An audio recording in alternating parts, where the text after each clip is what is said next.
tal? Muy buenos días. Buenos instantes iniciará la conferencia de prensa sobre temas de migración y también sobre seguridad preventiva, brindada por Eunice Rendón, especialista en migración y en seguridad. Bueno, continuando con la semblanza, la doctora Eunice Rendón Cárdenas ha ocupado diversos cargos en la administración pública. Fungió como directora general de Relaciones Internacionales 16 y durante su gestión fortaleció la relación del gobierno con la comunidad migrante mexicana y puso en marcha programas intersectoriales de atención a los connacionales. En la Secretaría de Seguridad y Protección Ciudadana fungió como secretaria ejecutiva adjunta del Secretariado Ejecutivo del Sistema Nacional de Seguridad Pública y fue responsable de coordinar la relación y recursos federales con las entidades y de coordinar la elaboración y diseño del Modelo Nacional de Política y Justicia Cívica. Es coordinadora de Agenda Migrante, una iniciativa ciudadana y coalición de organizaciones en Estados Unidos y México para el empoderamiento y la defensa de los migrantes. También es fundadora de Red Viral para la prevención del delito y la violencia. Asimismo, es consultora internacional en temas de migración y seguridad. Coordina el programa de Knockout, No Tires la Toalla, así como diversos proyectos de prevención social del delito a nivel comunitario.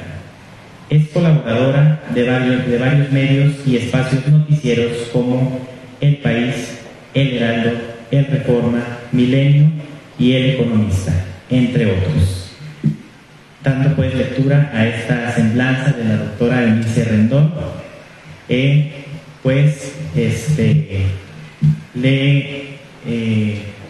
vemos que está arribando ahorita la doctora presidenta de la Comisión Estatal de Derechos Humanos.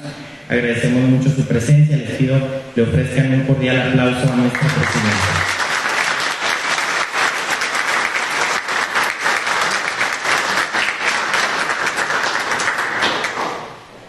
En este sentido, pues me gustaría dar el uso de la voz a la doctora para que nos dé unas palabras de bienvenida antes de pasar a la conferencia.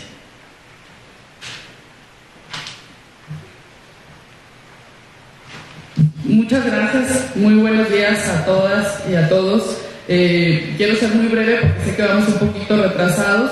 Agradecer la presencia del director de la Facultad de Derecho y Ciencias Políticas, el doctor Rafael Mercineros, el secretario académico, el maestro Rolando Ramos, que también es consejero de esta comisión, a todas las personas que nos acompañan. La verdad es que ustedes lo van a escuchar ahorita. Agradecerle a la doctora Eunice Rendón que esté aquí, compartirles que más que nada pues hemos trabajado juntas durante varios años.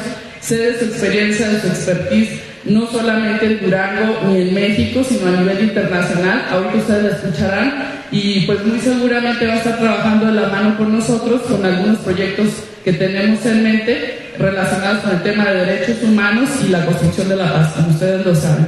Agradecerles, pues bienvenidos y adelante.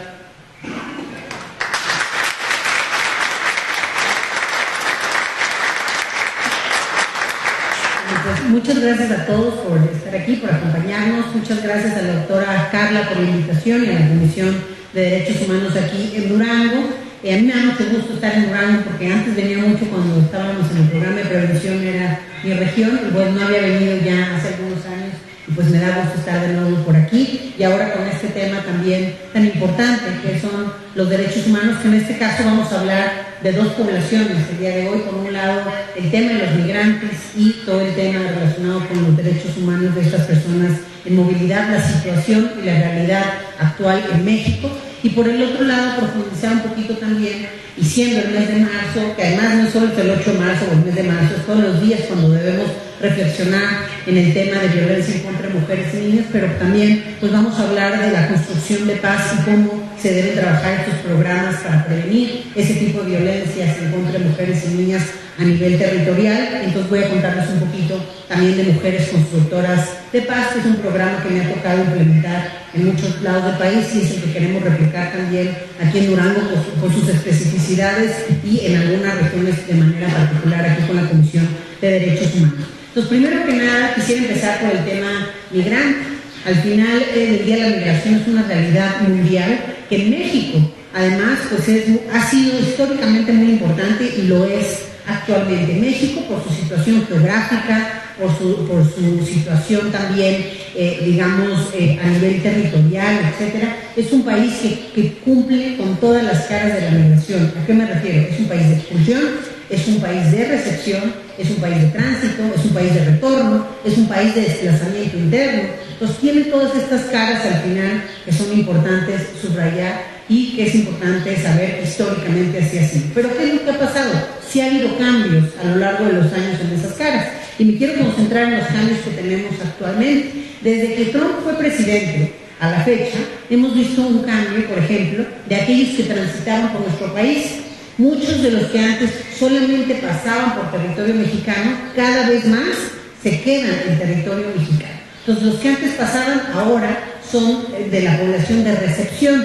Y eso lo podemos ver en los números, ¿no? Yo siempre digo, si ustedes revisan las cifras de solicitudes de refugio en nuestro país, en 2014, que no es hace tanto, pues, teníamos 7,000 solicitudes de refugio. Y hemos cerrado los últimos 3 o 4 años con más de 100,000 solicitudes de refugio. Entonces, ese tamaño es el incremento en las solicitudes. ¿Y por qué lo menciono? Porque eso es un reto mayor también para el Estado mexicano. Porque mientras se han incrementado un 7,000% esas solicitudes, no así el presupuesto para atenderlas. La Comisión Mexicana para el Refugio sigue teniendo el mismo presupuesto que hace 10 años, o con una variación muy menor. Y eso que implica, en términos numéricos, pues un reto muy importante. Sí, ha habido la ACNUR e instancias internacionales que colaboran con el Estado mexicano, pero que sin duda pues estamos rebasados en ese sentido. Entonces no se pueden atender en tiempo y forma, y eso violenta los derechos humanos de las personas en movilidad, porque mientras la regla o la norma marca que son 3 meses el periodo en el que te tienen que decir qué pasa con tu solicitud, la realidad es que eso puede pasar hasta un año sin que sepas o sin que tengas una actualización de tu trámite. Y eso, por supuesto, ocasiona también dinámicas muy difíciles de la población migrante, porque ¿quién puede estar un año sin trabajar? ¿Quién puede estar un año sin ejercer alguna actividad? O, por ejemplo, sin que sus hijos vayan a la escuela. En fin, entonces eso también conlleva problemáticas que creo que es importante reflexionar, cómo los tiempos burocráticos pues no, y los presupuestos no se adaptan con la realidad y con lo que se requiere en estas poblaciones. Entonces, por un lado está ese cambio que, repito, se da a partir de estas amenazas de Trump, pero sigue también en los años de Biden, porque hay otras políticas en marcha todavía que hacen que muchos de esos migrantes que quieren llegar a Estados Unidos terminen quedándose en México o mejor solicitando aquí esa figura. Entonces, eso por un lado. Luego creo que es importante hablar hoy de las causas de la migración en Centroamérica y en México, porque hay algo también nuevo relativamente, de mediados de 2020 a la fecha. Otra vez somos los mexicanos quienes estamos migrando de manera muy importante en la región. Eso no sucedía en los últimos 10 años antes del 2020. En esa última década incluso se llegó a hablar de una migración tasa cero. ¿Qué significa eso? Que eran más migrantes mexicanos los que regresaron que los que se iban. Entonces eran otros países los que ocupaban esos primeros lugares en la migración hacia Estados Unidos, que es el principal país receptor en estos flujos. Entonces era Centroamérica, eran otros lados. Pero a mediados de 2020, en plena pandemia, los mexicanos empezamos otra vez a ser un número importante en la migración hacia Estados Unidos. En ese año, 2020, cerca de 400,000 migrantes mexicanos fueron detenidos por la patrulla fronteriza. En el 2021, cerca de 600,000, más de 650,000 migrantes mexicanos fueron detenidos por esa patrulla fronteriza. Y luego, para 2022, más de 800,000 mexicanos fueron detenidos por la patrulla fronteriza, ocupando el primer lugar como país expulsor hacia Estados Unidos. Entonces, arriba de Centroamérica, arriba de Haití, de Cuba, de todos estos, de Venezuela, de estos países que han sido expulsores importantes. Entonces, eso es importante porque hay que ver cuáles son las causas y cambian a lo que era hace 20 años. La principal causa hace 20, 30 años era un motivo económico, era una búsqueda de oportunidades. Hoy lo sigue siendo, pero desafortunadamente la principal que he encontrado en los mexicanos que me ha tocado entrevistar en la frontera, principalmente Tijuana, es por donde se van muchos de los migrantes mexicanos, que son en su mayoría de Michoacán, de Guerrero, de Zacatecas, de varios de estos países donde hay también una ocupación importante del crimen en estos lugares. Bueno, la principal razón hoy es la violencia, son las amenazas de los grupos. En Michoacán son familias completas que salen de Tierra Caliente porque ya les mataron a algún familiar, porque tienen una amenaza no solo para un miembro, sino para todos. Entonces, en fin, y creo que eso es importante subrayar, porque también coincide, yo estaba revisando las solicitudes de refugio de mexicanos en Estados Unidos, y del total que dieron, cerca de 3,000 solicitudes fueron aceptadas por el gobierno estadounidense el año pasado. Y de ese total, el 95% de esas solicitudes que sí fueron aceptadas y otorgadas como refugio en ese país, fueron fundamentadas por amenazas de grupos del crimen organizado e inseguridad. Entonces, eso creo que es importante porque se está vulnerando el derecho a una vida libre de violencia de las personas aquí en México, y creo que eso tiene que ver mucho con el respeto de los derechos humanos y la construcción de paz. Entonces, eso por uno. Por el otro lado, vemos que también es un motivo de migración en Centroamérica. También, por ejemplo, vemos el fenómeno de la niñez migrante. Entonces, hoy, hace algunos años era el 15%, hoy ya es el 30% del fenómeno migratorio está constituido por niños y niñas migrantes, que muchas veces además viajan solos. Son niños y niñas que van en todo este trayecto tan peligroso en búsqueda o de reunificación familiar, porque sus papás ya están allá, o porque están, por ejemplo, una de las razones que más he encontrado en los niños y las niñas, principalmente en los niños, es el tema de reclutamiento obligatorio por parte de las pandillas o maras.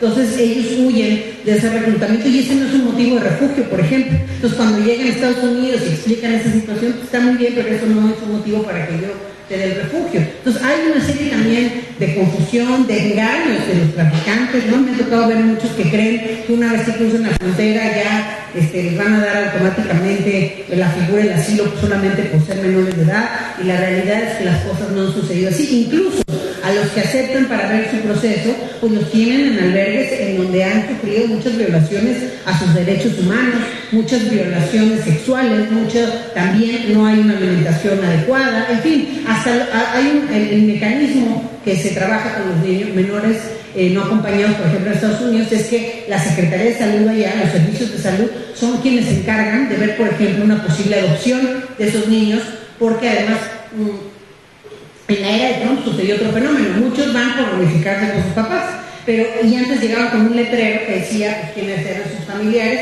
y ya la patrulla fronteriza se encargaba pues, de mandarlos hacia esas familias y ya. Bueno, con Trump se puso como un delito el hecho de que vinieran así sus hijos. Entonces ya nadie quería decir por qué mi familiar venía. Entonces daban la adopción a esos niños que luego se escapaban para realmente llegar con sus padres verdaderos, o que muchos de ellos incluso se comprobó que había padres adoptivos que abusaban también de estos niños de alguna u otra forma. Entonces, bueno, ha sido un tema bien complejo. Bueno, ustedes vieron las jaulas y todo ese tema que también se dio la vuelta al mundo. Y ahí hay una situación particular con la niñez migrante. Mientras que la migración de adultos, pues sí, está muy dividida la opinión, ¿no?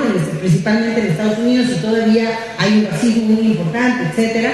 Con el tema de la niñez migrante es diferente. Ahí sí es un tema que logra sensibilizar incluso a gente que a lo mejor no está de acuerdo con la migración de adultos. El tema de la niñez migrante es distinto, y por eso pues se han hecho algunas políticas, algunas mejoras, por ejemplo, en esos albergues, también en este nuevo periodo de gobierno con Biden. Incluso uno de los cambios que se ha hecho Biden es que Trump ya había dejado incluso a los menores no acompañados que se quedaran varados del lado de la frontera mexicana para ver sus procesos, y a partir de la llegada de Biden vuelven a abrir la puerta para que los niños sí puedan pasar y tener un proceso distinto, diferenciado y pues basado justamente en esta perspectiva de niñez. Y no solo eso, a veces pensamos en el fenómeno migratorio como un monolito, y sí hay que verlo por poblaciones. En este caso, en la niñez, la perspectiva de la niñez en el tema migratorio es fundamental tomarlo en cuenta. No es lo mismo que un adulto, aunque vaya con sus papás, no solamente los que van acompañados. También las unidades familiares han sido parte fundamental del fenómeno migratorio en los últimos 3 años, por muchas cosas, porque los traficantes los engañan que si van con niños van a entrar más fácil, o por alguna otra situación, o porque están huyendo completa, la familia completa, o la madre con los hijos, en fin. Entonces eso hace que tengamos que tener esa perspectiva. Me tocó recientemente ir a los contingentes de venezolanos, que se escuchó mucho que estuvieron pasando por distintas partes del país. Me tocó irlos a ver en Ciudad de México, que están en la central camionera del norte. Fuimos a llevarles comida, nos unimos varias organizaciones para llevar apoyo a estos migrantes, y nosotros llevamos pues comida, llevamos cobijo y cosas así para que estaban durmiendo ahí en la central camionera. Y y teníamos unos juguetitos de peluche nuevos, ¿no? Que habíamos estado coleccionando para llevarlos al final del año a algún albergue, y justamente dije, bueno, ¿llevamos los juguetitos o no? O sea, a lo mejor está mal porque lo que quieren es comer o vestirse, pues me lleva la cajita, vamos a tenerla ahí en la cajuela y vemos si está la situación, los damos, ¿no? Bueno, lo mejor que llevamos ahí fueron los peluchitos, porque la realidad es que el niño sigue siendo un niño, aunque esté en un fenómeno de migración.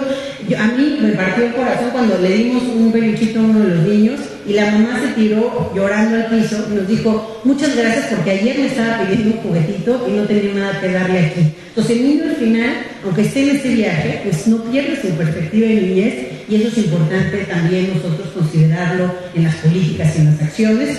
Y bueno, y finalmente, otro tema importante en el fenómeno migratorio, y varias de las fotos que están aquí van en ese sentido, pues es cómo las grandes concentraciones de migrantes se han dado.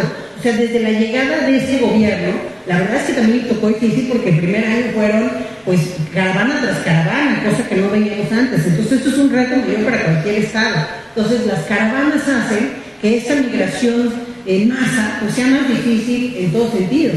Entonces esas caravanas también hacen que haya más racistas y que haya más personas que no les gustan los migrantes porque los ven mucho, porque sienten que les van a quitar el trabajo, el empleo. ¿Cómo más hay un migrante si el mexicano no lo tiene? En fin, una serie de cosas que suceden, o de dichos que suceden en torno a esas masas grandes de población migrante. Aquí hay algunas fotos de esas caravanas como se han dado, y no sé si vieron ayer la noticia en la frontera con Ciudad Juárez, como justamente cerca de 2,000 migrantes intentaron irrumpir para entrar a Estados Unidos en el puente Santa Fe, en El Paso, Ciudad Juárez, porque estaban desesperados, porque han estado ahí por meses.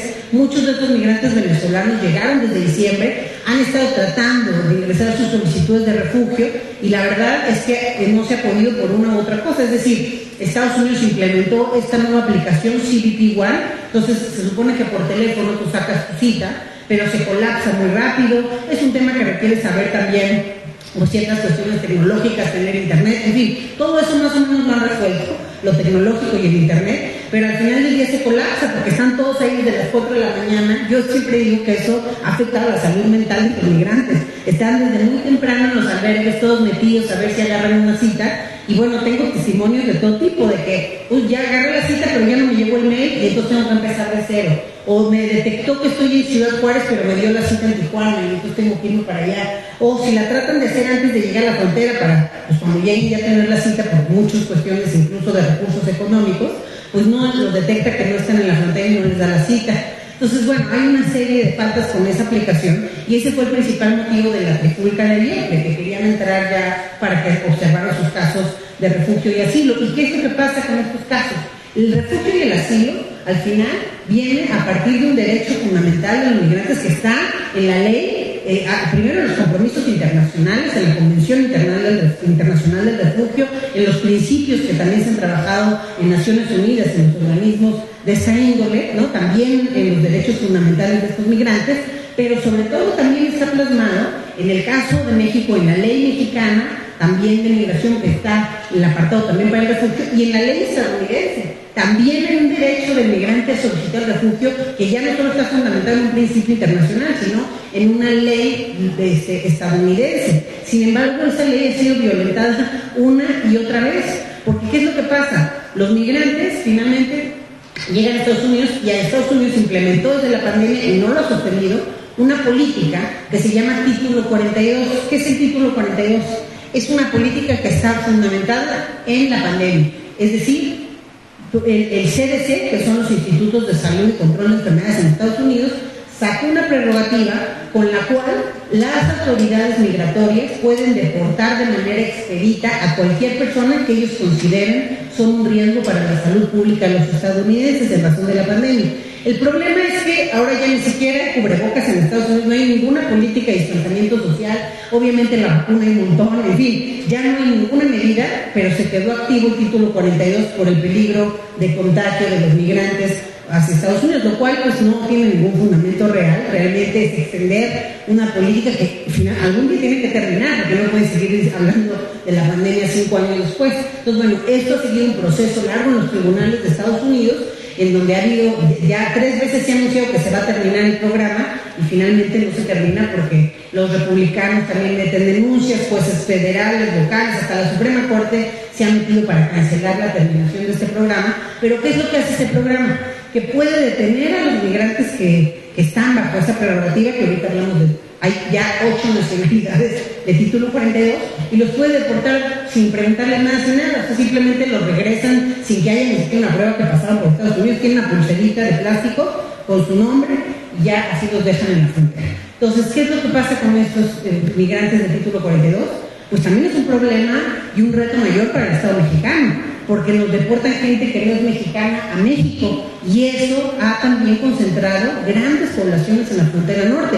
Hoy pueden ser deportados a México venezolanos, haitianos, cubanos, nicaragüenses y todo el triángulo norte centroamericano, ¿no? Y además de mexicanos. Entonces eso, más de 2.7 millones de personas han sido deportadas vía el título 42, más que cualquier otra deportación. O sea, la deportación por las vías, digamos, legales que se dan tradicionalmente, han sido mucho menores porque requieren un proceso. Esa es la trampa. Cuando tú vas a deportar a alguien, tiene derecho esa persona a seguir un debido proceso. ¿Qué significa? Que tiene que pasar por alguna de las 56 cortes en Estados Unidos y seguir un proceso de deportación, y eso cuesta más al Estado, obviamente lleva más tiempo. Están saturadas esas cortes también, tienen más de 2 millones de casos pendientes. Entonces, bueno, obviamente es un proceso más lento. Entonces, ¿qué es lo que hace el título 42? Te evita ese proceso, porque tú detienes a la persona y la regresas sin ninguna explicación. ¿Cuál es el peligro y la violación fundamental de los derechos de estas personas? Es que, por ejemplo, que ya me pasó esto una vez, una señora tenía un caso de asilo, completamente de refugio, en Estados Unidos, cumplía con todos los requisitos para obtener el refugio por allá. Ella era de Guatemala, ella era de Santa Rosa, era policía en Santa Rosa, y justamente a ella le habían matado a un bebé de 4 meses ya ahí por amenazas. Tenía un montón de amenazas y situaciones bien complejas. Desde muy chiquita tuvo una vida bien difícil, ¿no? Cuando me contó toda su historia, porque además ella decía, no, yo creo que tengo la mala estrella. ¿Cómo que la mala estrella? No, desde que yo nací, mis papás no me querían, dice. Entonces me regalaron una caja con mis abuelitos, y mi abuelita me decía ella, para darme de comer me hacía venirme en cara desde la entrada hasta la casa, entonces siempre traía las rodillas todas mal. Y luego ya por fin me casé con un hombre bien bueno y estaba feliz, y lo mataron porque era policía. Y entonces me dieron su trabajo, por eso es que ella era policía. Me dieron su trabajo, desde entonces soy policía, ahí más o menos. Luego encontré otro hombre y pues me golpea, ¿no? Y entonces sufría violencia familiar. Me salí de la casa y me fui, y no sé, un grupo del crimen que estaba yo trabajando en la policía, pues un día llegué y habían matado a mi bebé de 4 meses. Y luego, bueno, una vida horrible. Y ella decía, me contó todo eso porque la agarré en un momento de trauma, porque la acababan de deportar por título 42, y ella me dice, ¿y sabes qué? Yo creo que es esa mala estrella que yo tengo, que cuando el oficial de migración me vio, me hablaba así, como que yo fui una persona repugnante, horrible, me maltrató, me dijo cosas muy racistas, pero yo creo que es por mi mala estrella.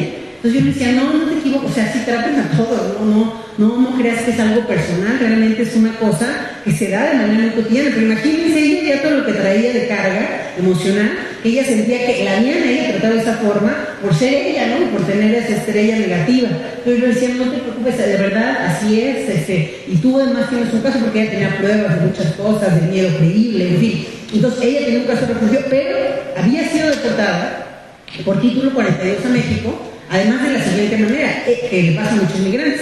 Ella había cruzado por Tamaulipas, y para darles un castigo ejemplar y que no lo vuelvan a hacer, lo regresan por otro lado, para que vean que se destanteen un poquito y digan, o si vienen con alguien, por ejemplo, eso pasó con una migrante que lo cruzó con su hijo, a ella la deportaron por una frontera y al hijo por la frontera más lejana, para darles una lección. Entonces, en fin, hay una serie de violaciones todo el tiempo, y vuelvo al caso de la señora, porque ella tenía un caso de refugio. Fue deportada a las 3 de la mañana además, que eso tampoco está en los parámetros legales, lo siguen haciendo de pronto. Entonces la regresaron en el puente de Ciudad Juárez a las 3 de la mañana con su hijo, porque ella migró con uno de sus 3 hijos, uno chiquito. Entonces la regresaron a las 3 de la mañana, y ella dice, ¿qué hago? ¿Dónde estoy en Ciudad Juárez? Que además pues, en el imaginario colectivo también es lo peor a lo que pueden deportar. Y bueno, entonces ella dice que eran 3 de la mañana, que viene diciendo qué voy a hacer, y que enfrente de ella escucha una diciendo, pues vamos al albergue siempre, nos volvieron a deportar. Entonces se acerca, oigan, yo no estoy aquí, no sé dónde ir, ¿me puedo ir con ustedes? Ah, sí, ahorita va a venir un taxi con nosotros. Pues ya viene el taxi, se sube con el hijo, el taxi le dice, ¿tienen hambre? Sí, pues les da un chocolate a cada quien. Y ella se lo da a su bebé, porque dice, no habíamos comido nada todo el día. Entonces le da al bebé y se queda dormido el bebé, y le quedaba la mitad de chocolate, se lo empieza a comer, y dice que le empieza a dar un sueño así terrible, pues la drogaron. Entonces estos cuates no eran migrantes, eran mujeres, sino eran parte de un grupo de tráfico y trata de personas. Se llevaron a esta migrante a una casa de seguridad. Ella me cuenta que despertó y estaba desnuda, violada, el hijo estaba al lado igual desnudo, bueno, horrible, pero que fue y lo levantó y vio que estaba vivo. Entonces ella dijo, no, me tengo que escapar. Como era policía, pues no sé qué hizo, que rompió una pared que era de madera, se salió por un hoyo y empezó a correr y escapó, ¿no? Yo la conocí un mes después de ese escape con un trauma terrible de todo lo que le había pasado. Y ella dice, por ejemplo, no, pues ya corrí y entonces vendí mi celular, que era el único que me habían dejado, y con eso hice una llamada ya en un local hacia Guatemala, y ahí me dieron la dirección de un albergue, y ya logré llamar a ese albergue, y ahí es en el albergue que yo la conocí, ¿no? En Lomas de Polet. Entonces ya estaba ella ahí, y ¿qué es lo que pasó? Ella, como cuando contó su historia y vimos todo su caso, vimos que ella tenía derecho a tener el refugio en Estados Unidos. Entonces lo vimos con un abogado pro bono, y efectivamente le dieron el refugio porque sí tenía un caso, pero le cuento el caso porque muchos de esos migrantes que están siendo deportados por título 42, que además son todos estos abusos que no vemos muchas veces, pues tienen un caso de refugio, pero no se les está dando el derecho a mostrar ese caso, porque yo ni te pregunto, te detengo y te regreso a México porque está más fácil y más barato. Entonces, ¿qué es lo que pasó? Por eso, ese derecho que tenían los migrantes a pedir refugio es que se abrió el CBP One para que quien creyera que tiene un caso de refugio pudiera aplicar por esta vía para una cita. Pero pues no ha funcionado porque se satura, porque al final del día hay muchas cosas. Desde, por ejemplo, los haitianos se quejan mucho que la aplicación solo está en español y en inglés, ellos hablan creol o francés. Desde pues todas estas irregularidades y colapsos que hay constantes en la aplicación. Entonces, han podido pasar algunos, sí, pero muy poquitos. Y en realidad esto genera también un tema de salud mental y dinámicas perversas en la frontera. Y eso fue la razón por lo que el día de ayer los migrantes de Venezuela trataron de irrumpir en Estados Unidos. Entonces, y me entrevistaron hace un ratito, me decían, no, yo hace un mes más o menos, si ustedes lo buscan, escribí un artículo en El País porque Estados Unidos sacó unas cifras de, vamos muy bien en el tema migratorio, nuestra política está sirviendo mucho porque hay una disminución del 80% en los intentos de ingreso a Estados Unidos. Entonces ya no están intentando ingresar a los Estados, es muy exitoso. Y yo hace un mes cuando salió eso escribí un artículo. Esto es engañoso, porque no es que se haya terminado la migración o que no quieran ir, sino que están detenidos en la frontera con México porque Estados Unidos anunció visas humanitarias para venezolanos, haitianos, cubanos, nicaragüenses. O sea, ¿qué es lo que hizo? Vio cuáles eran las nacionalidades que más estaban llegando y abrió visas humanitarias para todas esas nacionalidades, pero con una trampa. Al mismo tiempo que yo abro la visa humanitaria, abro el título 42 para ti. Entonces te puedo deportar de forma expedita, pero sí, aquí están tus visas humanitarias. Claro, si tú quieres pedir una visa humanitaria, ni se te ocurra tratar de pasar de forma indocumentada. Entonces toda la gente se quedó parada, creyendo, teniendo fe, a lo mejor cumplo con los requisitos para una visa humanitaria, ya hay reforma legal. Claro, ¿qué es lo que ha pasado? Que no cumplen con esos requisitos y por eso ahorita ya están desesperados. Entonces ese éxito es temporal. En algún momento pues va a explotar como explotó ayer, que la gente pues va a ver que no es por ahí, que va a tratar de entrar de una forma también indocumentada o de otra manera a Estados Unidos. Porque además, uno de los requisitos que yo analizaba desde esa perspectiva, por ejemplo, para los venezolanos, un requisito es que tú hayas ingresado a México de forma documentada. Y los venezolanos desde hace un año México les impuso una visa, desde que ya no pueden entrar como antes no necesitaban visa, ahora necesitan visa. Y esa visa necesitas probar, entre otras cosas, que tienes un ingreso, que tienes una cuenta de banco con creo que más de $15,000 y que tienes un ingreso mucho mayor a lo que es el sueldo mínimo en ese país, que es nada, ¿no? Entonces, al final nadie cumple con esos requisitos, nadie de los que quieren migrar. Y entonces por eso es que se ha hecho más común esta migración por tierra y pasan por el tapón del Darién, que también es muy peligroso. Yo les contaba ahorita a la presidenta aquí de Derechos Humanos y a algunos medios cómo me tocó ver un caso de un niño que entrevisté en Tijuana, que él pasó por el Darién con su mamá y vio cómo su mamá se murió porque se cayó en uno de los hoyos en la selva, y se cayó ahí y siguió con el contingente, pero se quedó sin su mamá en el paso, ¿no? Entonces, bueno, y esta es una historia de muchas. Cuando yo les pregunté el Darién, todos tienen una historia del terror al haber pasado por ahí, pero todavía lo peor, unos decían, el Darién estuvo terrible, muy peligroso, pero nada como pasar por México.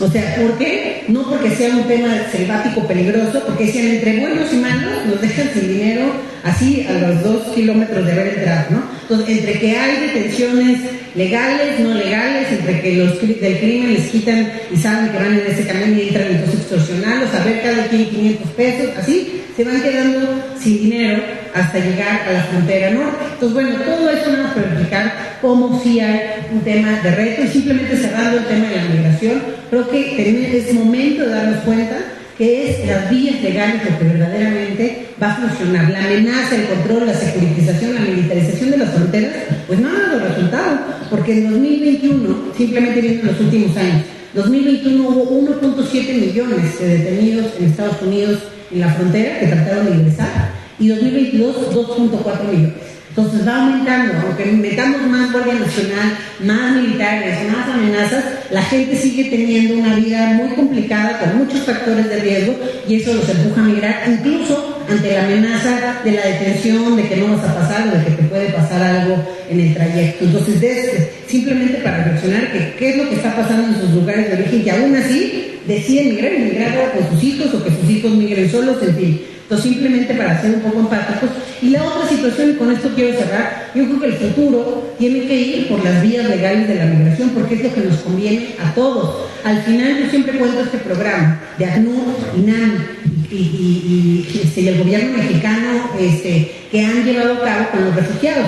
25,000 refugiados en México se les conectó con este programa a alguna oportunidad de empleabilidad, se les conectó con los bancos que nunca les quieren abrir cuentas, se les conectó con el SAT para que les dieran una cita, porque eso para los mexicanos es imposible. Entonces se les conectó para que pudieran tener todo al alcance, para poder tener un empleo con diferentes empresas, con diferentes industrias, y esos 25,000 refugiados en tan solo un año pagaron en impuestos 3 veces el presupuesto de la Comisión Mexicana para el Refugio, más de 140 millones de pesos, el presupuesto es de 40 millones, ¿no? Entonces 3 o 4 veces su presupuesto. Entonces, al final del día, eso es lo que nos conviene. Al final el migrante en su mayoría lo que quiere es una oportunidad, lo que quiere es trabajar, lo que quiere es mandar dinero a su casa, y lo que quiere es tener simplemente un acceso a una vida libre de violencia y con una oportunidad económica mínima. Entonces, al final creo que es la única forma. ¿Qué pasaría? Yo siempre digo, si en vez de pagar todo ese dinero a los traficantes que se han hecho millonarios,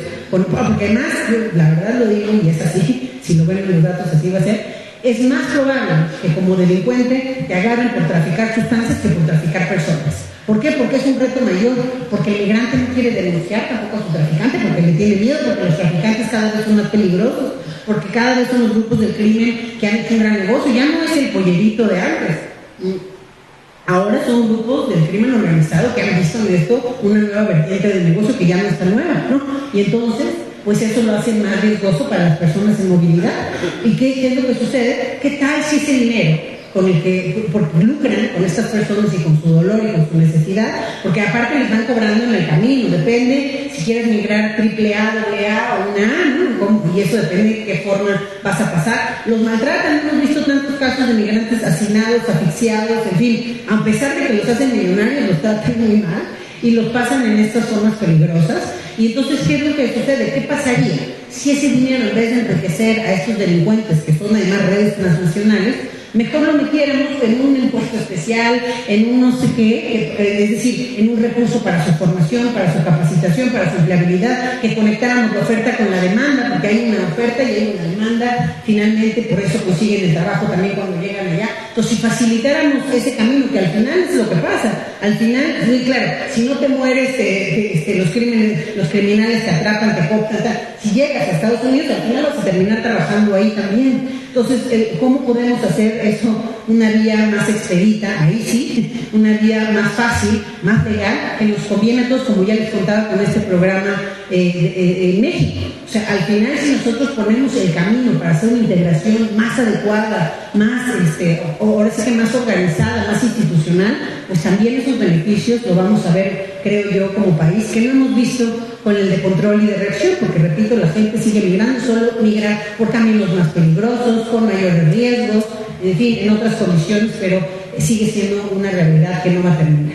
Entonces, con eso quisiera cerrar el tema de migrantes y ahora sí platicarles un poquito del tema de mujeres constructoras de paz, ¿no? Que también tiene que ver con estos procesos de construcción de paz, pero también con el respeto a los derechos humanos y fundamentales de las mujeres y las niñas en este país. Desafortunadamente, ese es el crimen, los 6 delitos que tienen que ver con la violencia en contra de mujeres y niños son 6 delitos que no solamente no se han podido controlar y reducir, sino que han incrementado en los últimos años. Y que a partir de la pandemia también se dio un crecimiento particular de estos delitos porque pusimos de convivir a víctimas y a victimarios en un espacio pues muy pequeño, con además otras presiones externas que hacían que fueran los episodios de violencia todavía peores, ¿no? Lo vimos en las llamadas al 911, en las denuncias, incluso ante la imposibilidad de denunciar, porque era bien difícil meter una denuncia en esa etapa, pues aún así crecieron las denuncias en estos temas, y ha sido un tema, creo yo, que no se ha logrado controlar. La violencia en contra de mujeres y niñas es una realidad a nivel nacional. Todos los estados de México tienen un problema de violencia familiar, tienen un problema de violencia en contra de mujeres y niñas, y luego pues ya sus especificidades. Con este programa me ha tocado trabajar con mujeres constructoras de paz. En Ciudad Juárez me ha tocado trabajar en 20 municipios de Oaxaca, en Tlaxcala, en 3 municipios del Estado de México, en Jalisco recientemente. Entonces me ha tocado ver diferentes realidades y créanme que es un reto mayor la violencia en contra de mujeres y niñas por muchas cuestiones, incluso porque es un tema no denunciado. Muchas veces hay una pena, ¿no? Hay un tema cultural que a veces evita que haya una denuncia, por un lado. Por otro lado, hay una desconfianza en la autoridad mayor, que para qué denuncio si no va a pasar nada, ¿no? O peor, me haré peor por denunciar, porque la autoridad no me va a defender. Hay a veces también incluso autoridades que hacen, no, ¿usted está seguro que quiere denunciar? No va a perdonar después a su marido, porque ¿para qué perdemos aquí el tiempo si usted lo va a perdonar, no? Entonces, todas esas faltas de la autoridad al final también repercuten en el tema de violencia en contra de mujeres y niñas. Y ahí hay otro tema también, el de dependencia económica. Muchas mujeres nos animan a denunciar porque dependen económicamente de su víctima. Y entonces, ¿qué voy a hacer? ¿Quién me va a ayudar? Entonces, por eso este programa de mujeres constructoras de paz se basa básicamente, o sea, viene de mujeres, de Naciones Unidas, luego aterriza en México por mujeres y baja a los estados a través de los secretariados ejecutivos del Sistema de Seguridad Pública. Pero yo lo que hice es agarrar el programa y la verdad lo modifiqué un poquito a como estaba en su paso a paso del MUPES, porque a mí me parecía que era un poco genérico en algunas cosas y que había que detallar y ir un poquito más al trabajo territorial. Un tema fundamental: la violencia contra mujeres y niñas no se trabaja solo con mujeres. A mí siempre que me invitan a hablar de ese tema, llego y hay auditorios llenos de puras mujeres, y yo siempre digo, ojalá llegue un día y sean puros hombres los que estén ahí sentados para escuchar de este tema, porque al final del día nos corresponde a todos. Tampoco es un tema que sea hombres contra mujeres, porque eso creo que también a veces se malentiende. No es un tema de ponernos unos contra otros, es cómo todos podemos abonar en que esas violencias disminuyan, y cómo todos somos responsables, hombres y mujeres, de que eso suceda, porque también a veces hay mujeres que no tienen ni perspectiva de género y que también son las peores críticas de otras mujeres. No hay sororidad muchas veces entre nosotras, ¿no? No sé si, yo como escribo en el periódico, no sé si recuerdan Lady, no me acuerdo qué era, pero una Lady muy fea, que había besado a otro en la luna de miel y se hizo trending topic en México, o sea, solo en México, ¿no? Bueno, quizá en Centroamérica. Pero al final, aquí se hizo una noticia, esa tontería, se hizo una noticia nacional y todo el mundo hablando de eso, entonces escribí un artículo al respecto. Pero cuando yo escribí el artículo me metí al Twitter a ver, era el hashtag Lady algo, y entonces me metí a verlo, y no saben ustedes, los peores comentarios eran de otras mujeres, ¿no? Diciendo cosas horribles de esa chava que había besado a otro en la luna de miel, digo en la despedida soltera. Pero ¿qué hubiera pasado si hubiera sido el hombre que hubiera besado a otra mujer en su despedida soltera? Ni nos hubiéramos enterado nunca, ¿no? Entonces todo esto tiene que ver con esos factores culturales, con cómo como mujeres también tenemos que ser solidarias. Y MUPES justo se trata de eso, cómo ser solidaria y sorora con el que tengo al lado, cómo antes de decir un comentario negativo me lo pienso un poquito más, a ver, ay, sí, ya viste cómo se vistió y por eso, no, mejor tratemos de ser un poquito solidarios con nosotras mismas también, y de eso se trata, de poder trabajar. Claro, esto trabaja mucho a nivel comunitario. A mí me tocó meterme en lugares de usos y costumbres que ustedes no saben la realidad ahí, ¿no? O sea, al final, en uno de los municipios de Oaxaca, me acuerdo que las mujeres, porque además no creen que las mujeres no se den cuenta, o sea, claro que dicen esto, nos pasa por usos y costumbres y no estamos de acuerdo, pero ¿cómo le hacemos, no? Entonces, ahí, por ejemplo, me contaban, ¿ustedes saben el castigo por violar a una mujer en usos y costumbres? Bueno, el castigo es que le pagas, sale una tarifa, que pagas, yo te caché que tú violaste a mí. Ok, entonces tú me pagas tanto a mí como familiar para resarcir el daño, es una cuota. Si hay una cuota si eres familiar y hay otra cuota si eres extraño, entonces hay una cuota diferenciada. Pero además, si eres extraño, te tienes que casar con la víctima. Entonces, una serie de cosas que no están bien y que se justifican según en esos usos y costumbres. Pero yo siempre digo que los usos y costumbres no pueden ir por arriba de los derechos y de la legalidad. Entonces, creo que es importante también no quedarnos en eso o ciclarnos en, pues es que aquí se acostumbra eso y pues ni modo, no hay una forma de que eso pueda estar bien. Entonces, al final, entre otras cosas, si quieres, síguete, pásate todo eso. Más adelante, donde ya está el programa, y bueno, aquí vamos a ver algunas cosas del tema. Más adelante, si quieres, pásalas rápido todas esas, hasta donde esté el programa. Aquí, esto es el de mujeres constructoras de paz. Entonces, bueno, justo lo que se busca es trabajar en estas redes en el territorio, es poder trabajar con esas mujeres y hacer, a veces, ¿qué es lo que me pasa mucho, que me gusta ese programa? Pues la mujer parte del resultado que digan, ya conozco a mi vecina, que antes ni siquiera la saludaba, o esta me caía mal de vista, pero cuando ya me senté con ella y compartí con ella los talleres, pues ya me cae bien y ahora nos ayudamos. Oye, yo me fijé que la de allá también tiene un problema, pues ¿cómo le ayudamos todas? Entonces, eso es lo primero, que se genera una cohesión social, una eficacia colectiva entre las mujeres. Luego se trabaja, si quieres además, se trabaja también el tema de los derechos fundamentales, que conozcan sus derechos, que sepan a dónde se pueden acercar. Una ley de bolsillo les damos, que puedan guardar donde sea, para que ahí puedan llamar en cualquier emergencia, tanto servicios federales, estatales como municipales, que puedan saber a quién acudir. Y hacemos diferentes cuestiones de prevención primaria, secundaria y terciaria, en donde y cómo, pues buscamos mucho aquí los territorios de mayor número de llamadas del 911, por ejemplo. Entonces, ¿cuáles son esas colonias en donde hay más llamadas al 911 por violencia en contra de mujeres y niñas? Y esos territorios son los que escogemos para trabajar. La que sigue. Y se trata de trabajar, y esto es muy importante, no solamente el tema de violencia contra mujeres, es un tema multifactorial. Entonces hay que trabajarlo de la mano con la cohesión social, con la prevención de adicciones, con la prevención también de otras conductas violentas, con la cohesión social. Y algo que a mí me ha servido un montón, que a veces existe mucho en el discurso, porque nadie sabe lo que es, pero muchos no saben lo que es y dicen que lo hacen. La transformación, por ejemplo, del espacio público con perspectiva de género.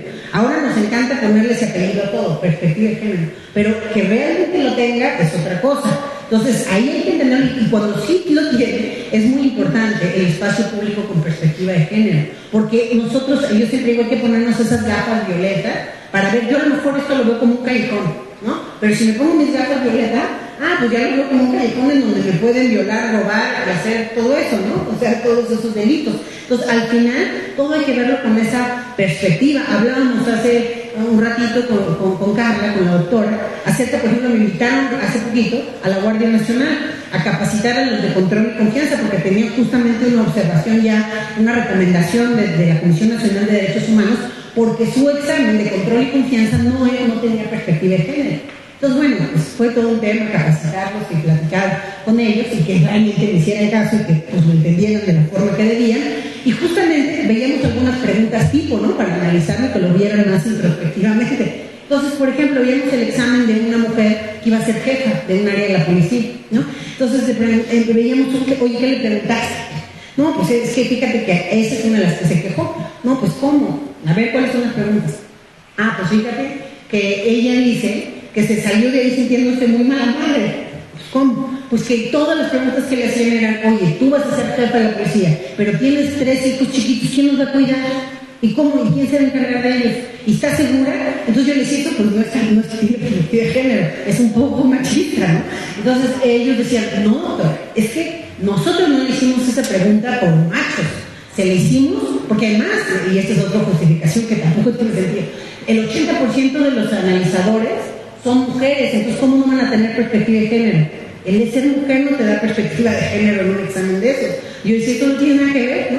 Y luego, bueno, entonces decían, no, nosotros preguntamos todo eso porque queremos saber si está realmente comprometida con la institución y no vaya a ser que el día de mañana ya se le salga, ¿no? Que pues mejor se quiera cuidar a sus hijos y entonces nos deje tirada la chamba, ¿no?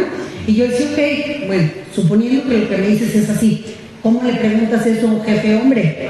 ¿No? ¿Le preguntas también quién va a cuidar a sus hijos? Ah, no, bueno, no, porque normalmente tú no tienes que saber cuál es la normalidad de la casa de esa señora. Entonces tú tienes que preguntarle lo mismo. O sea, si tú quieres llegar a la conclusión de si va a ser o no responsable con su trabajo y se va a aumentar la chamba como tú quieres, pues hay que preguntarle lo mismo, no le preguntes otra cosa. Otra, pobre, que esto también estaba, que ella decía, pues yo tengo 3 hijos de diferente papá. Bueno, eso, todo su examen de control de confianza fue sobre eso. ¿Y cómo? Y entonces ese por qué y el otro. Pues ya la cobré. Pues salió así de híjole, ya no sé si pasé, ¿no? Entonces, al final del día, a veces no nos damos cuenta y ni siquiera en esas cosas hay esa perspectiva, ¿no? Entonces digo, hice ese pequeño paréntesis porque me acordé del control de confianza, pero regresando al espacio público, pues muchas veces el espacio público se mejora sin perspectiva de género. Yo empecé a ver que como está de moda el tema, pues entonces daban recursos para la transformación del espacio con perspectiva de género. Y me metí a ver dónde estaban esos proyectos y fui a analizar uno. Ahí en un lugar lo voy a decir, pero fui. Y entonces me fijé que lo que estaban haciendo con ese dinero de transformación del espacio público con perspectiva de género era quitar una banqueta y volverla a hacer. O sea, no entendí el sentido. Entonces pero no solo eso, o sea, porque estuve analizando ese caso un montón, sino que además los albañiles que trabajaban en la obra, pues estaban molestando a todas las mujeres que pasaban. Tuvo una pelea con una esposa de una mujer, porque justamente le está diciendo cosas y el esposo fue y entonces peleó con el albañil. Dije, bueno, imagínate que supieran que esta obra es con perspectiva de género. O sea, hasta eso, ¿no? Hay que capacitar hasta quien viene a trabajar esa obra, que entiende, en fin. Y luego la perspectiva de género va más allá de quitar banquetas y hacer lo mismo. O sea, tenemos que hacer que un espacio que antes era inseguro para una mujer o para una niña, ya no lo sea, o que al menos sea menos peligroso. Y eso ni siquiera es que requiere tanto dinero, requiere un análisis situacional de los lugares. Por ejemplo, en varios de estos sitios con las mujeres constructoras de paz, si quieren ir pasando más láminas, nosotros lo que hacemos primero es una marcha exploratoria. A ver, tú dónde te sientes que hay peligro, en un mapita, con sus cuadros, sus colores, sus partes. Pues yo creo, todas coinciden, que la esquina de tal con cual es la peor, ¿no? Ahí si nos gritan, nos hacen. Entonces marcamos esos puntos rojos y luego con ellas caminamos el territorio y colocamos en esos lugares una muñeca de tamaño real hecha las imprimo en Foroplast. Entonces imprimo las muñecas, que además tenemos 3 tipos de muñecas. O sea, son diferentes, una es más morenita, otra es más bonita, una tiene un vestidito, otra tiene pantalón, otra tiene escote, otra no. O sea, vamos cambiando ciertas cosas y entonces vamos dejando esas muñecas en esos lugares donde ellos dicen que hay peligro. Y las dejamos ahí, hacemos una instalación formal de la muñeca y las mismas mujeres de la red de constructoras de paz tienen que ir a observar qué le pasa a esa mujer a lo largo de 5 días. Después de 5 días las quitamos cuando todavía existen, ¿no? Entonces las quitamos después de 5 días, es parte de nuestro diagnóstico participativo, pero de una forma mucho más directa. Y entonces, ¿qué es lo que les pasa a esas mujeres? Primero, a cada muñeca le ponemos un nombre, porque todas tenemos un nombre, ¿no? No somos un número más, sino que somos una historia de vida con su nombre y con todas sus características. Entonces le ponemos un nombre, Lilian, les han puesto emblemáticos, ¿no? Marisela, Liliana. En Jalisco recientemente hubo 2 mujeres que mataron en la fiscalía, denunciando violencia de género, las mataron ahí. Entonces les pusieron el nombre a esas 2 mujeres, en fin, van poniendo nombres y cada día me dicen, oye, vine a ver a Londra y pues fíjate que les arrancaron un ojo. Oye, pasé a ver a Londra, tiene el cuello una, como no las pueden romper porque son de coroplast, es un plástico así medio rudo, entonces tenía rayas así, o sea, como que lo hubieran ahorcado, de cuenta, ¿no? Otra tenía 22 lesiones, una tenía fluidos, o sea, tienen una serie de cosas que ustedes se imaginan. El próximo experimento es ponerle una cámara escondida a la muñeca, ¿no? Pero eso ya es un poquito más caro y más difícil, pero eso sería muy bueno porque así estás observando todo. Entonces vamos viendo las muñecas. Y a partir de eso, entonces, ¿qué podemos hacer en ese espacio público para que sea distinto? Entonces yo les comentaba, no todo tiene que ser algo de mucho dinero. Por ejemplo, había un pequeño parque que lo que ellos dicen es que ella es la boca del lobo. Entonces era un lugar, que por ahí a lo mejor traigo la foto, pero está lleno de arbustos y una reja que si se metía ahí a robarte, pues no hay manera que escape, porque además está enrejado sin razón, cubriendo el árbol, no sé qué cubrían, ¿no? Entonces yo ahí le pedí al municipio, ayúdame a quitar esa reja. No, pero es que la reja es parte, esa reja es peligrosa, tráelos de la policía, les voy a enseñar por qué. Total, entre la policía y yo logramos que quitaran la reja. Con los de servicios públicos podamos todos los árboles que eran así como el elemento situacional perfecto porque te metieras y robaras y nadie se diera cuenta o hiciera lo que fuera. Ahí se escondían todos justamente porque había esa oportunidad. Entonces podamos el lugar, quitamos la reja, pintamos alas así para que la gente entrara a tomarse fotos ahí, pusimos llantas que fueran a cientos de colores, pintamos que somos Miravalle, que es ahí el lugar, pusimos de estas guirnalditas de color, o sea, transformamos el espacio no con cosas caras, con cosas simplemente bonitas, que lo que quisieran y que situacionalmente lo hicieran menos peligroso, y ahora en vez de que estén escondiéndose los malos ahí, pues están los niños jugando, y es un lugar en donde la gente va un montón para tomarse una foto, porque hicimos unas salas super padres ahí. Entonces el chiste es cómo puedes hacer que un espacio que era de riesgo cambie. Otra era, esta es otra cancha que hicimos, otra es en Ciudad, en Naucalpan. Había un caminito, unas escalinatas, así que eran bien peligrosas. De hecho, cuando fuimos a analizar el caminito, al lado de una escuela, cuando entramos al lado de la escuela, nos encontramos carteras, bueno, como que robaban y aventaban todo allá de la escuela. Entonces había un montón de cosas ahí en la escuela. Entonces todo el mundo lo detectaba como un camino a riesgo. Pues es igual, lo transformamos, lo pintamos, pusimos una luminaria, pusimos una camarita, pusimos todo pintura de colores, que la pura pintura lo iluminaba mucho más en la noche. Y entonces, ¿qué pasó? Que ahí venía todo el mundo ya a tomarse la foto porque toda la escalera tenía palabras, hicimos unas figuras también de hombres cargando a sus bebés, del amor no lastima, o sea, muchos mensajes relacionados con el tema.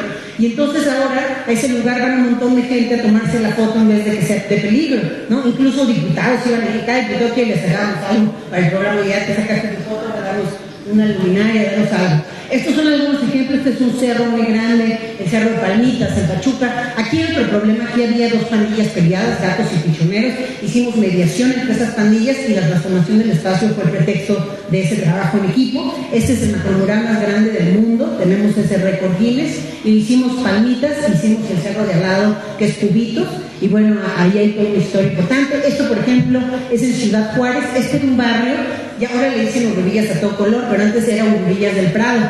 Y cuando yo llegué, todos me decían, ¿por qué escogiste este? Porque fuimos como a 5 y yo escogí el peor. Pero me decían, ¿por qué, doctora? ¿Eso cómo? Y dije, mira, está tan mal que lo que hagamos se va a notar. O sea, ese barrio no hay forma que no se note. Pero hubo un elemento que también hizo escogerlo, la resiliencia. Había un tema, ahí siempre te fijan, hay un montón de llantas en las fotos que van a ver, era un tiradero de neumáticos, había llantas tiradas por todos, muchas de estas también están luego en mi red, porque ahí están todas, pero había un tiradero de neumáticos, así pasabas la basura, entre la basura y llantas, caminabas así, los niñitos ahí, horribles. Y entonces pura gente desplazada de otros lados que trabajan en la maquila y que pues se habían ido a vivir en estas unidades habitacionales del terror, que hicieron casas de hacinamiento donde viven 20 personas en un cuarto, ¿no? Entonces, en fin, todo con un factor de riesgo. Pero ¿qué es lo que hicimos? Agarramos todas esas llantas y las convertimos en cosas para el espacio público. Tomamos un montón de tutoriales para hacer juegos para los niños, para hacer adornos, para hacer... Entonces, algo que era un problema se volvió una oportunidad para la comunidad, claro, con las manos de todos ahí trabajando. Entonces, ahí la red de mujeres constructoras de paz me ayudó a transformar eso. La limpieza era horrible, basura a todos lados, pero había dos razones, porque la gente tenía esa cultura, mala cultura de tirar la basura, pero también el municipio pasaba una vez al mes a recoger la basura. Entonces fuimos ahí, a ver qué es una vez a la semana, los obligamos, poco a poquito. Yo tenía reuniones con el alcalde y el gobernador todos los lunes, ya sabían que los iba a acusar. Pues ya empezaron a ir una vez a la semana y luego a mí les gustó, porque como la gente es una, hicimos también como comités vecinales, pues entonces había un comité que era de la limpieza, que entonces ayudaba un montón, entonces era el único lugar donde les ayudaba un montón a los de la basura, entonces ya les gustaba ir a ese lugar, ¿no? Pero al principio pues, no querían entrar, en fin, un montón de cosas que fueron transformando el entorno y ahora ya lo conocen en Ciudad Juárez como Urrubillas a todo color en vez de Urrubillas del Prado. El día que nosotros nos sentimos muy orgullosos fue un día que llegó un camioncito así, se estacionó y dice que, y se baja un montón de niñitos del camioncito. ¿Y ustedes qué? No, pues venimos aquí de día de campo porque este es el barrio más bonito de la zona. Pues toda la gente decía, no manches, nuestro barrio, ¿no? Entonces, bueno, al final eso genera identidad y pertenencia, y cambiar de la mano con la gente. ¿Qué es lo primero que yo hago en un espacio público? Y esta foto es importante, el trabajo con nuevas masculinidades. Si quieres, pasa la que sigue. Aquí hay un tema con los hombres y las nuevas masculinidades, la verdad. A mí me dicen, oye, tienes que dar cursos de nuevas masculinidades, es parte del programa, ¿ok? Nada más que si yo llego y pongo un anuncio, ¿quién se quiere inscribir a mi curso de nuevas masculinidades? Cero, ¿no? Uno, o sea, nada, porque no entienden ni qué es, ¿no? Pues no, doctora, si yo no soy gay, o no sé qué, o sea, entienden la interpretación que ustedes quieran. Entonces, ¿qué es lo que hacemos? Hacemos nuevas masculinidades, pero nosotros lo hacemos como hombres aliados. ¿Tú qué quieres? Ay, que me gusta un curso de mecánica. Ok, yo pongo un curso de mecánica, pero los últimos 20 minutos de cada curso son míos. Y vamos a hacer algunas cuestiones interactivas con el tema de nuevas masculinidades. Entonces, al final también importa el cómo. Algo muy importante en la transformación de espacios públicos, nosotros normalmente vamos a lugares pues, donde hay ciertos factores de riesgo y presencia de pandillas, hay un montón de grafitis por todos lados de esos grupos de pandillas. Lo primero que hacemos es identificar quiénes son esos grupos. Y son los primeros que invitamos o contratamos en el programa. Porque pues, si no me ayudan ellos a transformar el espacio y no los incluimos, al rato lo van a volver a rayar o va a estar igual. Entonces el chiste es cómo hacemos una reconciliación de esas personas también con su barrio, y eso es parte del tema de nuevas masculinidades. Trabajamos, por ejemplo, en Ciudad Juárez también, me tocó, y en Jalisco, con varios jóvenes que están en conflicto con la ley o que están en pandillas. Y por ejemplo, lo que hicimos ahí en Juárez es concurso de hip hop, ¿no? Y nos trajimos un cantante que era medio famoso de hip hop, y eran batallas de hip hop, ¿no? Y cada quien tenía que cantar algo. Pues llegaron un montón de chavitos, ya que estaban ahí, oigan, sí es de hip hop, pero es de temático. Tiene que ver con el tema de violencia de género, y para hacer las canciones tienen que tomar un cursito, si no, ¿cómo van a hacer las canciones? Ya no aplica tomar mi cursito, y pues ya hacen sus canciones. Entonces siempre hay que verle como el cómo, pero pues el chiste es integrar, incluir, no estigmatizar. Si quieren pasar, ya voy a parar, en todo el tema de la formación.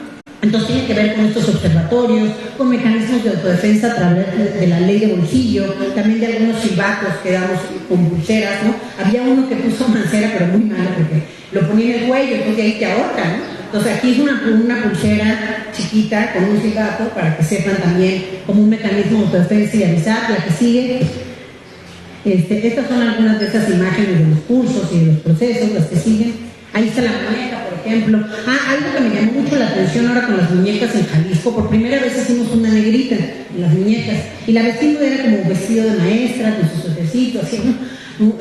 Bueno, fue la que peor trataron, ¿está bien? Entonces, si el racismo estaba cañón, o sea, a la negrita es a la muñeca que le fue peor en todos los casos.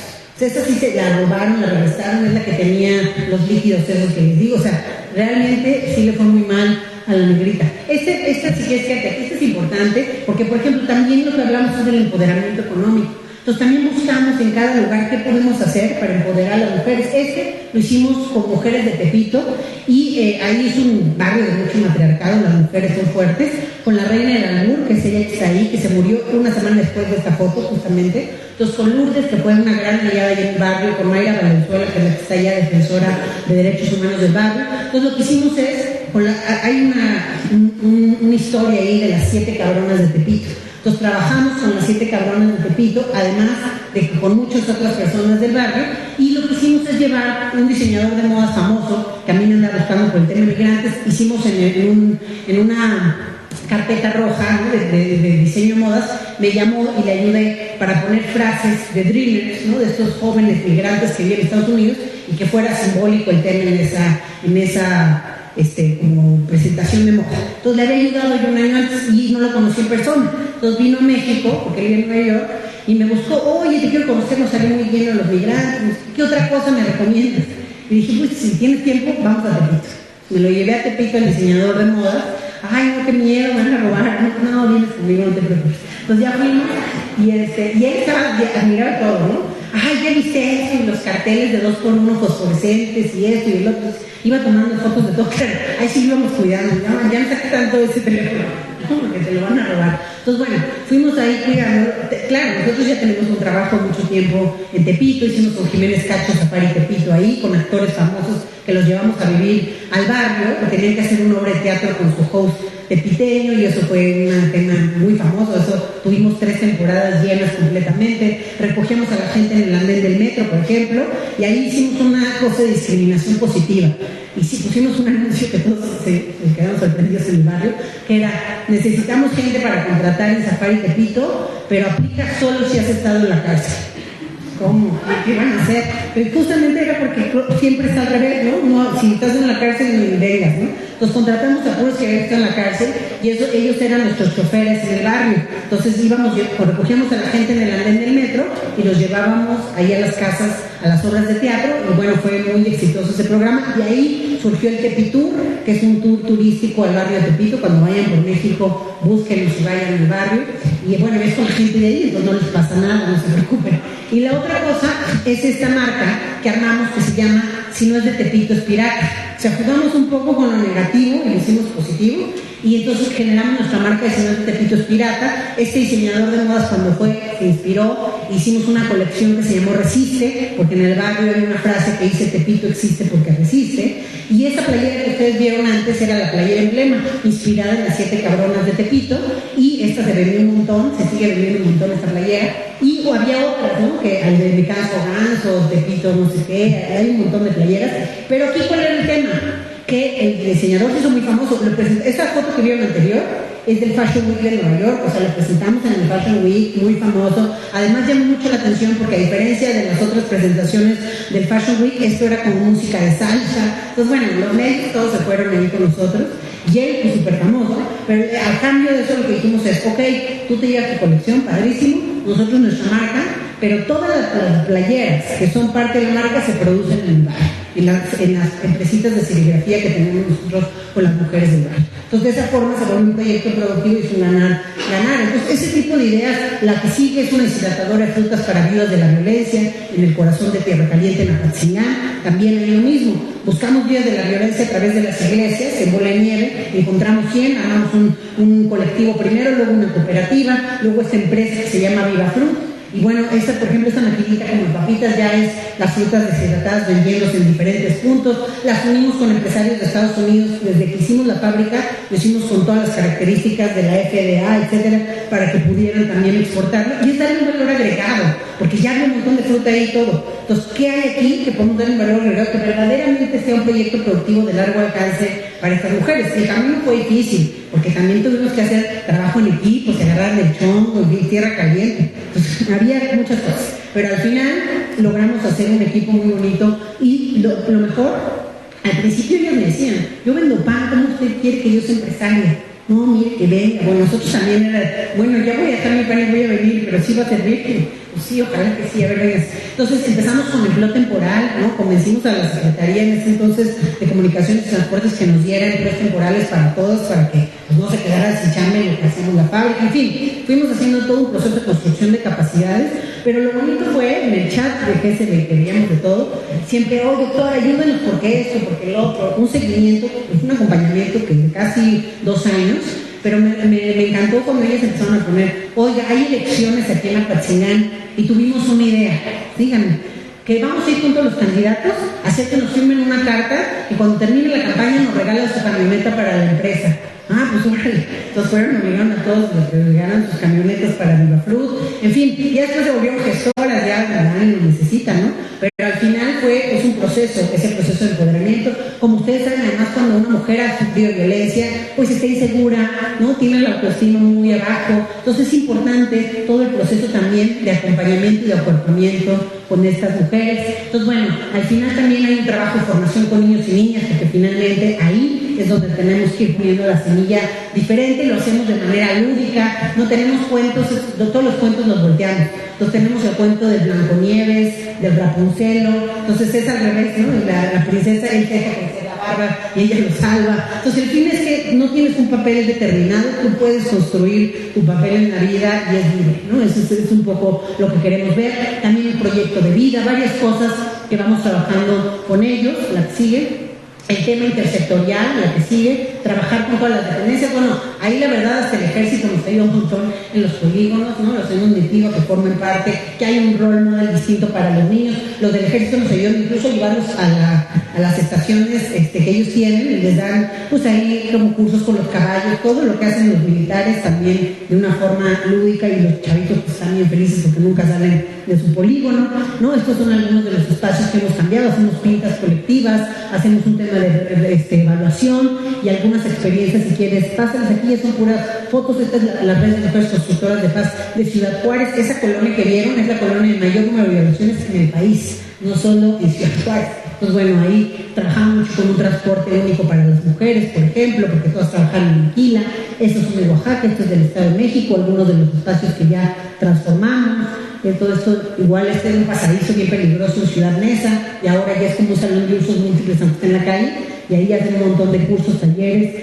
Esto es también parte de un mercado que trabajamos. Esto es Jalisco. Además es el primer mural interactivo. Si tú pones tu teléfono enfrente, se mueve, tiene realidad aumentada, salen las muñequitas, cosas, dice mensajes también de prevención de violencia. Entonces esto hace que también más gente se acerque, ¿no? Esta es toda una plaza donde cambiamos unas cosas, y bueno, hay muchos más que pueden ver también ustedes en las redes. Y bueno, yo con esto simplemente quiero concluir diciendo que es bien importante trabajar de forma integral con los derechos humanos y fundamentales de las mujeres, y es una tarea que nos toca a todos y a todas construir de una mejor manera. Muchas gracias.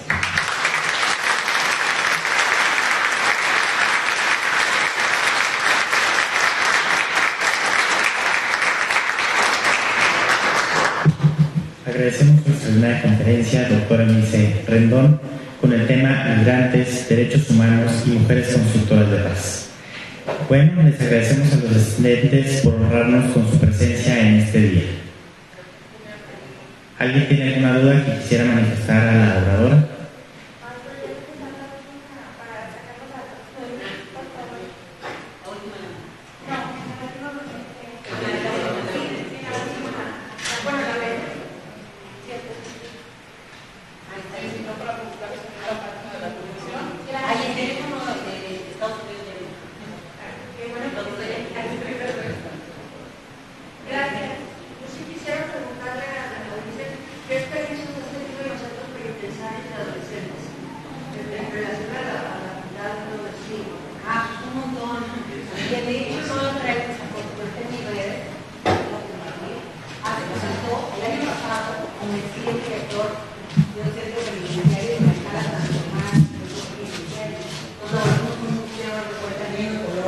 El piso, ojalá pues, ahorita a ver si les pongo una foto, pero eso salió en el periódico y todo, y se lo voy a compartir para que lo compartan allí en la página de Derechos Humanos.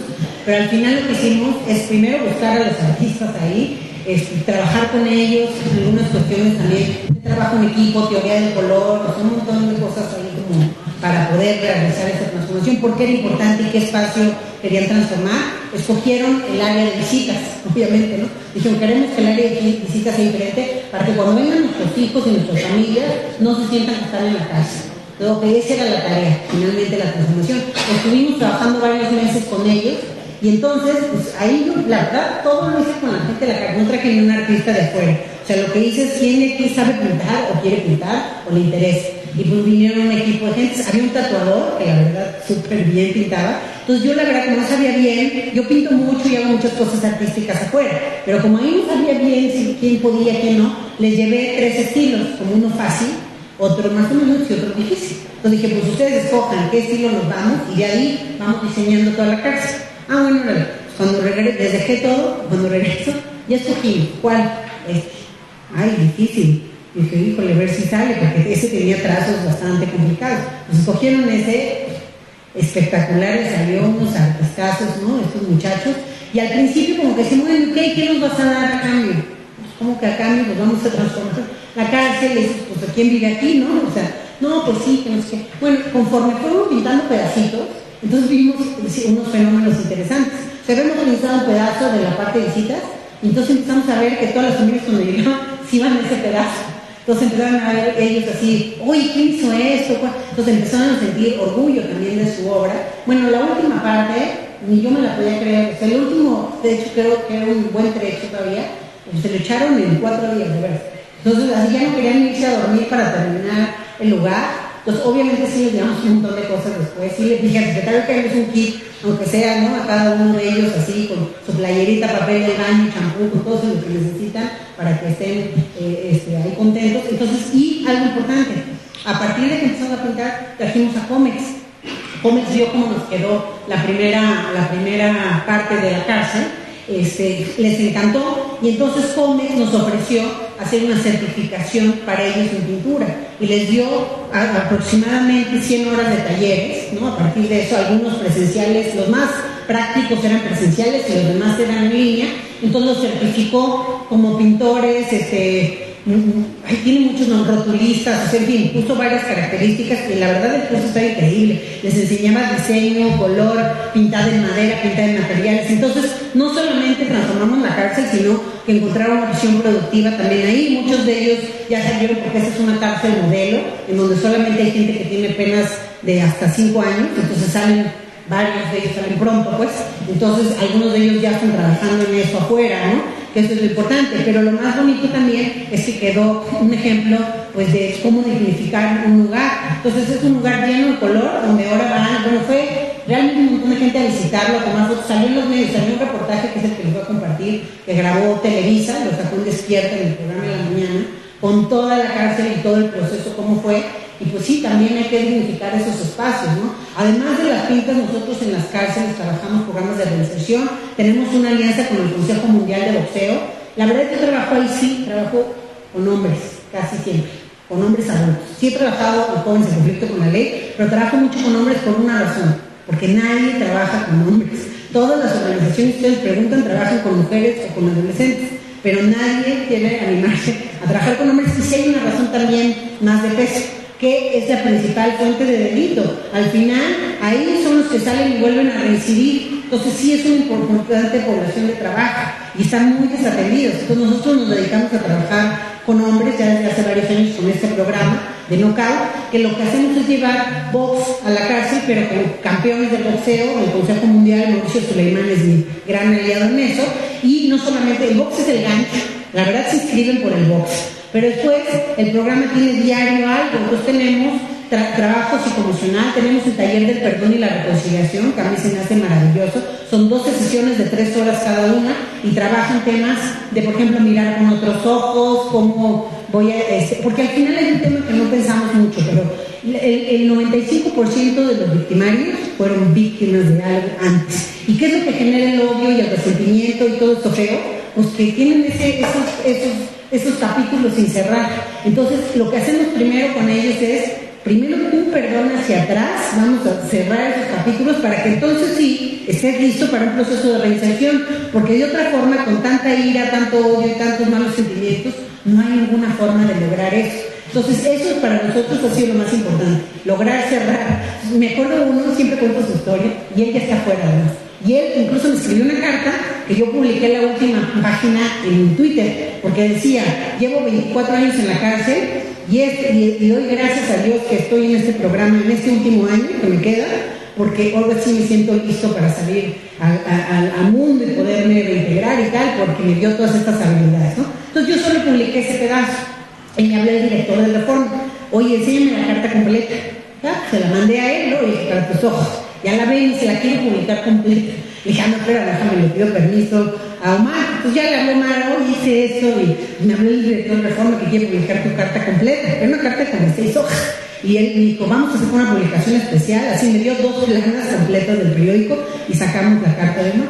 Pero la carta de Omar, lo interesante, es que él había estado 24 años en la cárcel y lo habían pasado de una cárcel a otra, y entonces contaba todo. No, en esta cárcel está mejor que esta otra, o sea, se conocía todo el sistema. Aquí te maltratan más, aquí menos, aquí no sé qué. Aquí, y no me cuenta, es una novela, o sea, en medio de la carta pone, no, y pues me evadí.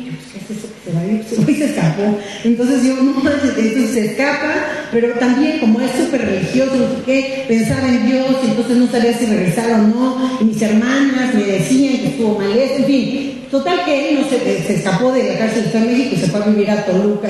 Se le dijo, no manches, cuando lo volví a ver, que hubiera sido El Salvador, o sea, como que te fuiste a Toluca. Entonces, bueno, se escapa y se queda por ahí, lo vuelven a atrapar. Entonces, cuando lo vuelven a atrapar, obviamente lo meten en una cárcel de castigo. Entonces, cuenta ahí toda su historia del terror. Él, uno de sus grandes, les conté esta historia por el perdón y la reconciliación, porque él, uno de sus grandes dolores y odio y lo que tuvo que perdonar en ese taller es, él me dice, yo a quién más odio es a mi esposo. No, pues ¿cómo? Porque desde que me metieron aquí no me volvió a venir a visitar, no he visto a mis hijas 24 años y se casó con otro. Yo eso no puedo con eso, ¿no? Odio al tipo, odio a ella, ¿sí? Y ya pasó, y al final del taller yo les preguntaba, ¿cuál fue su experiencia del taller?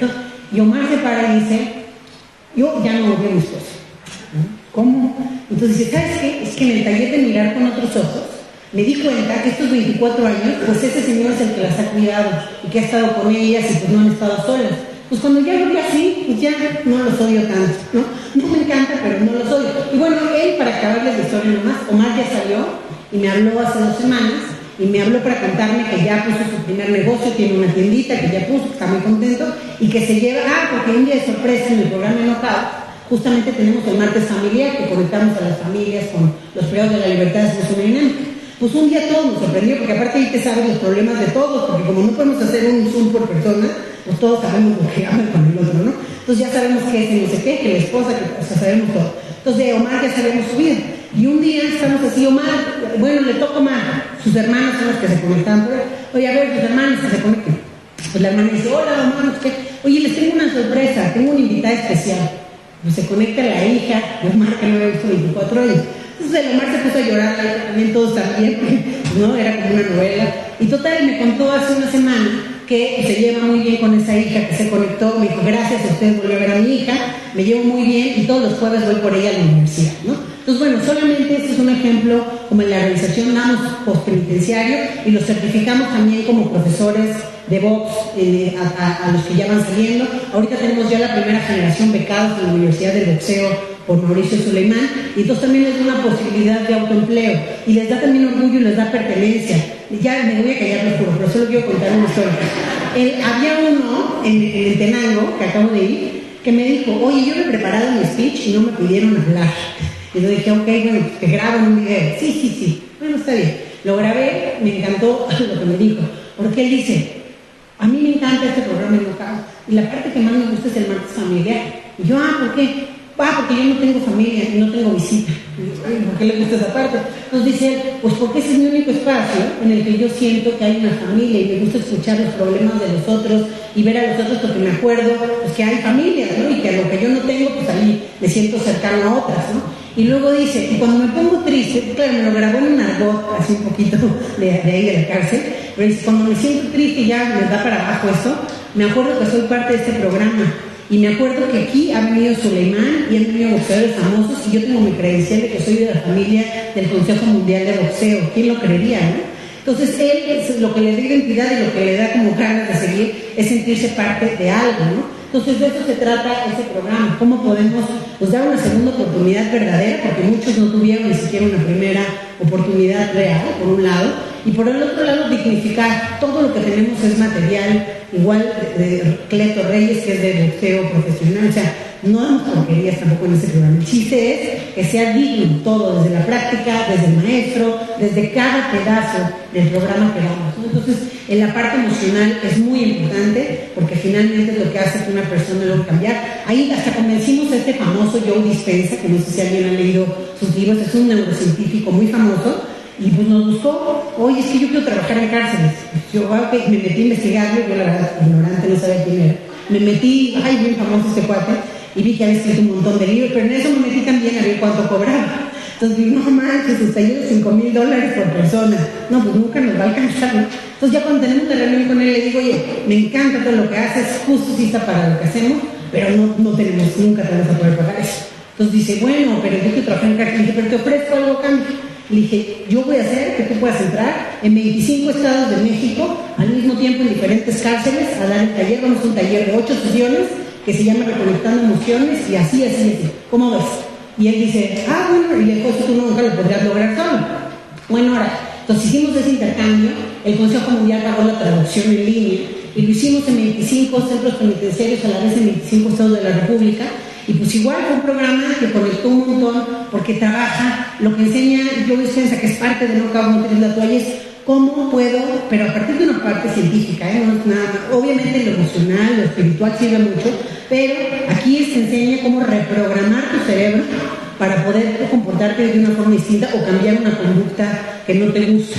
Y eso de la mano con el perdón, que te enseñan a ver las emociones, pues también funciona muy bien, porque lo del perdón te enseñan a ver, cuando tú estás enojado es rojo, te enseñan el rojo. Para cualquiera de nosotros es interesante, no solo para la cárcel, empiezan a ponerte el rojo. Entonces el enojo tiene 25 sentimientos más. Puede ser tristeza, puede ser abandono, puede ser soledad, puede ser esto, puede ser lo otro. Entonces, al final, también enseñan a identificar sus emociones. Yo me acuerdo que uno que estaba siempre en el castigo, me habló el director, ¿cómo le hiciste para que ya no venga el castigo? Quiero que hagas eso con todos, ¿no? Entonces le digo, pues vamos a preguntarle a él. Entonces ya sacamos a ese chavo, oye, pues ¿qué pasó? ¿Por qué ya no estás en el castigo siempre? Ah, por el taller del perdón. ¿Cómo? Pues cuando me enseñaron los colores de los sentimientos, yo me di cuenta que muchos, yo siempre peleaba porque me provocaban, porque la cárcel todo el tiempo te provoca. Entonces me decían algo y yo contestaba y me peleaba y así. Pero en eso empecé a verlo con los ojos de los sentimientos en colores. Entonces, por ejemplo, ese cuate me echó bronca. Y cuando lo dije, ¿él está rojo? Sí está rojo, pero él nunca lo visita. Él tiene seguridad. Tiene esto. No le voy a contestar. Bueno, no te preocupes, que mejore tu día. Entonces, y luego él mismo se empezó a divertir de que la gente no se esperaba su reacción pacífica y entonces todo el mundo estaba sacado de onda, ¿no? Y total, ya se volvió pacífico simplemente por reflexionar en las emociones y cómo se interpretan de diferente forma a partir de esta vez. Entonces, bueno, ya con eso me extendí mucho. Pero la foto de cómo está esa cárcel sí sería bueno para que vean que es una obra de arte bien bonita. Y es todo el piso y los lados.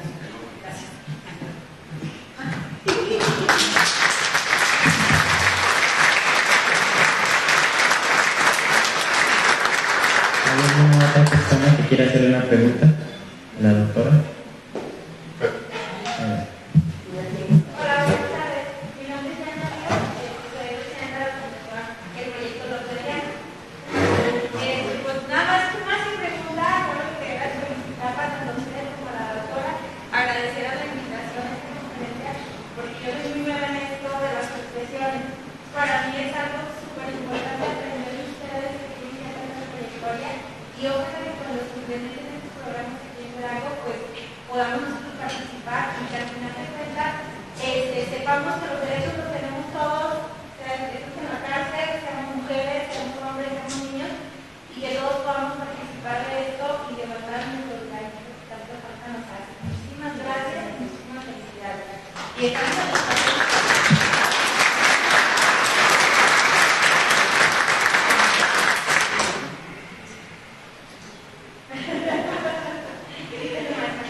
de Derechos Humanos y pedirles de favor a la doctora, a su equipo, a usted, que podamos ir estableciendo esos puentes de comunicación para que podamos mejorar nuestro trabajo en beneficio de esta sociedad.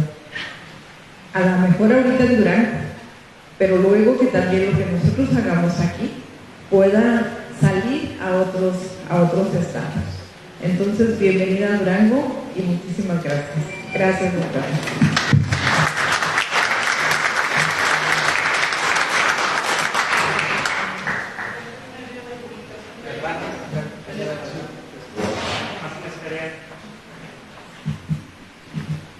Gracias, Sonia. Se me da cuenta. Tengo dos preguntas. Ahora sí que una del lado norte y otra del lado sur. En el caso de nuestros connacionales, que en este momento, bueno, pues todos ya se están llevando a cabo, al igual que aquí en nuestro México, su trabajo. Hay algo muy importante que siempre se ha valorado, pero que en ocasiones también se juzga como una vergüenza, el hecho de que tuvieron que salir de sus lugares de origen para poder buscar otra oportunidad de vida. Y el esfuerzo se produce precisamente en el envío de remesas.